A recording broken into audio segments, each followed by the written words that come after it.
तो यार चलो आज बात करते हैं कि क्या होता अगर जेम्स ली और जिनरेंग का सामना होता फर्स्ट जनरेशन के टाइम, क्योंकि हम सब जानते हैं कि उस टाइम जिनरेंग होगा। और अब तो काफ़ी लोग इस बात से सहमत भी होंगे कि चार्ल्स चोई जेम्स ली है, क्योंकि ज़रा सोचो जेम्स ली के पास जेनियल जैसी परफेक्ट बॉडी है, और अगर परफेक्ट नहीं है तो भी लगभग परफेक्ट बॉडी तो आप बोल ही सकते हो। ऊपर से वो चार्ल्स चोई का एक्सपीरियंस जो प्री जनरेशन के मॉन्स्टर से डील करते हुए इलीट बना गेपलिंग के फिश गैंग में। एंड जब उसने जेम्स जी की बॉडी में आकर अपना फुल पोटेंशियल रिवील किया होगा तो मुझे आपको बताने की ज़रूरत नहीं है कि वो उसे टाइम कितना स्ट्रैंग हो गया होगा। एंड अब हम छोड़ देते हैं चार्ल्स चोई को, वैसे भी वह मर चुका है, या फिर बोलूं कि उसकी वो पर्सनैलिटी मर चुकी है। तो अब से सिर्फ जेम्स ली पर ही फोकस करते हैं। और अब मैं आपको बताता हूं कि जेम्स और गीते ने गैपलिंग किम को खत्म किया था और फिर जेम्स ली निकला था फर्स्ट जनरेशन का सफाया करने के लिए। तो जरा तुम सोचो कि उसे टाइम जेम्स ली के पास कितना फाइटिंग एक्सपीरियंस था। लेट्स कल्पना करो कि अभी उसने गैपलिंग किम से लड़ाई की, भले ही वह इतना पुराना था कि उसे हरा दिया जाए, लेकिन फिर भी गीते और जेम्स को साथ में आना पड़ा। वह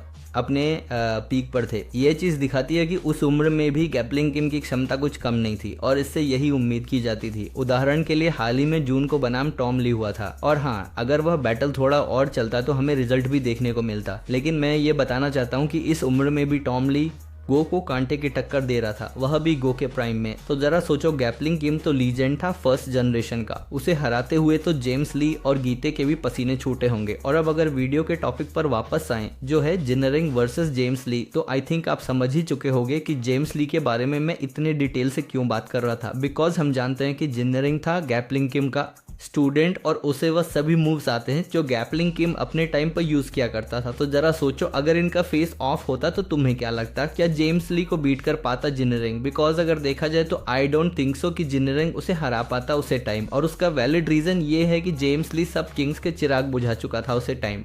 और तो और अगर जिनरिंग गैपलिंग किम के मूव्स यूज भी करता तो भी वो जेम्स ली पर असर नहीं करते, क्योंकि ऑलरेडी जेम्स ली उस टाइम तक मार चुका था गैपलिंग किम को। तो जाहिर है वो ये मूव्स देख चुका होता। तो मेरी राय में जेम्स ली को ज़्यादा परेशानी नहीं होती जिनरिंग को हराने में। हाँ, अगर गीते वर्सेस जिनरिंग होता तो उस मैच के लिए मैं ज़्यादा उत्साहित होता, क्योंकि वो मेरा ड्रीम मैच है। एक ग्रैपलिंग किम का नाजायज़ बेटा है तो दूसरा स्टूडेंट है, और गीते के पास अगर स्ट्रेंथ है विरासत में तो वही जिनरिंग के पास टेक्निक और स्किल्स हैं गैपलिंग किम की। तो वो बैटल तो कोई भी लुकिज्म फैन नहीं मिस करना चाहेगा। And I think king of in join भी कुछ टाइम बाद डेनियल की साइड आ जाएगा। शायद उसकी कार को होस्टेज की तरह यूज कर रहा होगा जेम्स ली, और इसलिए वह बेचारा उसके ऑर्डर्स फॉलो कर रहा है। लोल। और देखते हैं इन सब में गो कहाँ पर है, क्योंकि वह भी अपनी कोई प्लानिंग कर रहा था। और व्यक्तिगत रूप से मुझे नहीं लगता कि गो भी बुरा बंदा है। और जब फाइनल वॉर होगी तो मैं श्योर हूँ कि गन और गो डेनियल की साइड से ही लड़ेंगे, क्योंकि डेनियल अकेला तो जेम्स ली और गीते जैसे मॉन्स्टर्स को नहीं हरा सकता। और हर मॉन्स्टर का एक बाप होता है जिसे गन कहते हैं। So just wait,